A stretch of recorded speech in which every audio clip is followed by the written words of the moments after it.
This is The Brief on Newsfirst Digital.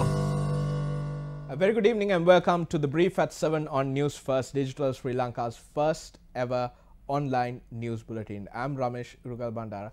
As always, let's start off with a look at your local stories and get things started.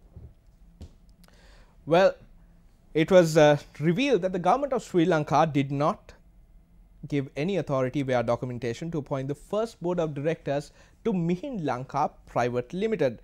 This was revealed at the Presidential Commission investigating Sri Lankan Airlines, Sri Lankan Catering Limited and Mihin Lanka Private Limited during today's session of this Presidential Commission. It was also revealed today that Mihin Lanka enjoyed concessions until 2012 after it failed to comply with BOI requirements. Last week, it was revealed that the application for the incorporation of Mihin Lanka Private Limited was presented by its founding director, former Secretary of Defence Gotabaya Rajapaksa, and that from 2006 to 2018, Mihin Lanka Private Limited suffered a loss of 17 billion rupees with liabilities amounting to over 10 billion rupees.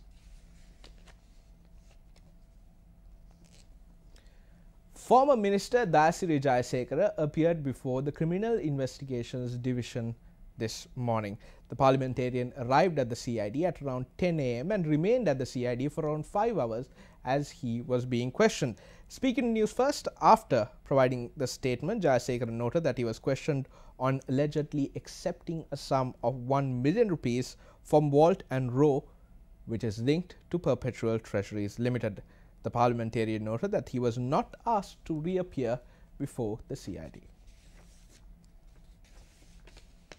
Now, addressing an event in Colombo today, the governor of the central bank, Dr. Indrajit Kumaraswamy, expressed some interesting views. He noted that the central bank will not tolerate speculation with regard to exchange rates. He noted that the central bank has the power to take punitive action against those who do speculate with regard to the exchange rate. Let's listen to what the central bank governor had to say. As I said, we are trying to give a competitive exchange rate. The real effective exchange rate is around 100. Reserves are at 9 billion, and with the Hambantota money that's due sometime this week and another billion that's coming in on a syndicated loan, reserves are at historically very, very high levels. So there is no reason for this undue pressure on the exchange rate. And there's no reason why there should be this fall in the amount of money coming into the forex market.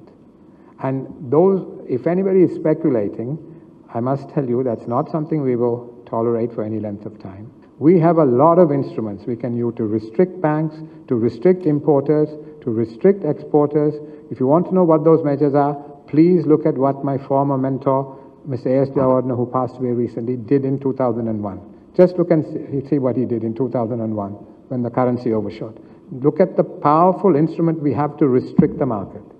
We do not want to do it. Let me repeat that. We do not want to do it. It's not good for the market. It's not good for importers. It's not good for exporters. It's not good for the economy. But if people speculate and impose an undue burden on the people of this country, I say that because there's a very high import component in the basic consumption bundle in this country.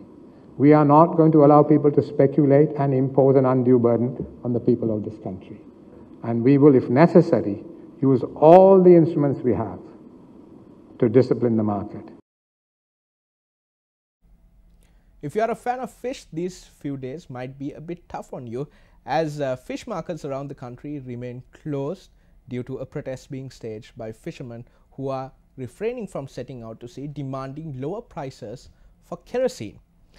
Fishermen in Negombo staged a protest today, calling on authorities to reduce the price of kerosene, which is their primary fuel.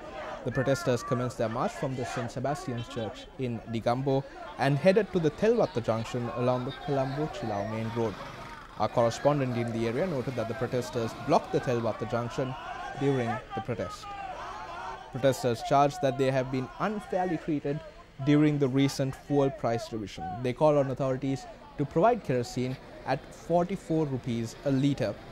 Earlier yesterday, State Minister of Fisheries and Aquatic Resources Development and Rural Economic Affairs, Dilip Vedarachi, announced that kerosene prices would be reduced to 70 rupees with effect from midnight tonight. Newsfirst cameras also captured the manner in which the Negombo fish market remained closed due to the ongoing strike action by fishermen in the area.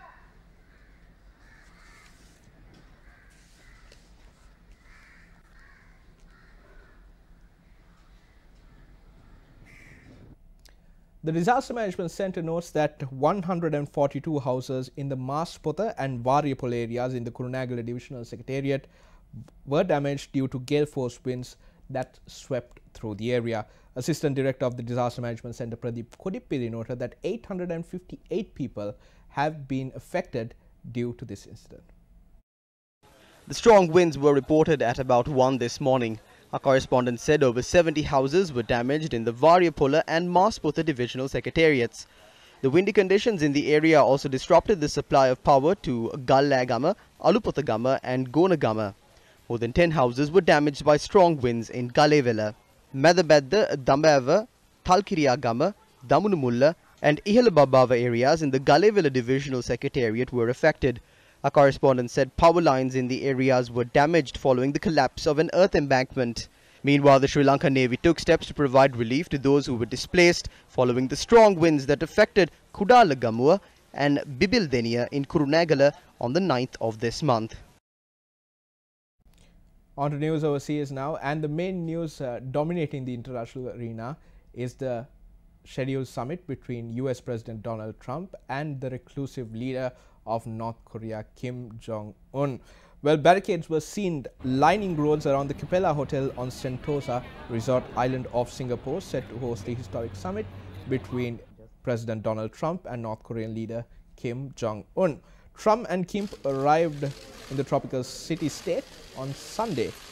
Today, US and North Korean officials held talks in a late bid to narrow differences before the summit, aimed at finding ways to end a nuclear standoff in the Korean Peninsula. The June 12th summit in Singapore will be the first face-to-face meeting between Trump, the former reality TV star who likes to keep people guessing up to a cliffhanger finish, and Kim, the heir to a reclusive dynasty with a history of going back on promises to curb its nuclear ambitions. Well, also US President Donald Trump met with Singaporean Prime Minister Lee Loong at the Istana for bilateral talks before his meeting with North Korean leader Kim Jong-un. The Singapore delegation also surprised Trump with an early birthday celebration. The US President's 72nd birthday falls on the 14th of June, which is this Thursday.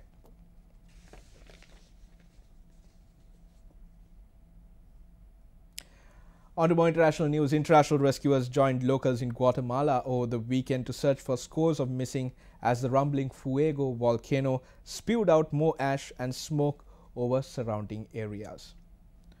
The rural towns of San Miguel Los Lotes had been one of the worst hit areas, with dozens of residents killed and missing.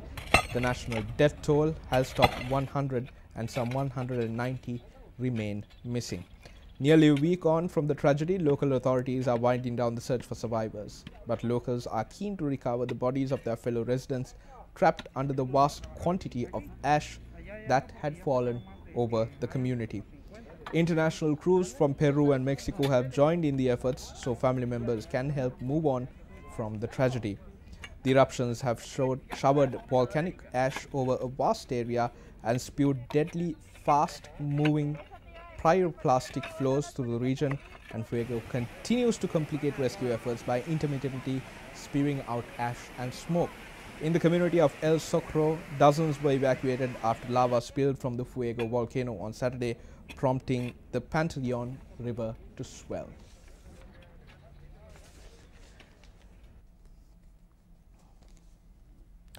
And that's a wrap of the brief at 7 for the News First digital team. I'm Ramesh Irugalbandara. Be sure to give your voice to the stories that we aired tonight. Give us your comments. Send it through our Twitter account, through our Facebook account, through Newsfirst.lk.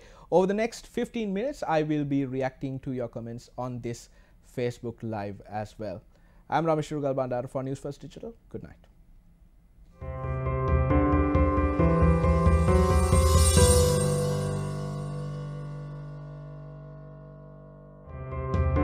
This is the brief on News First Digital.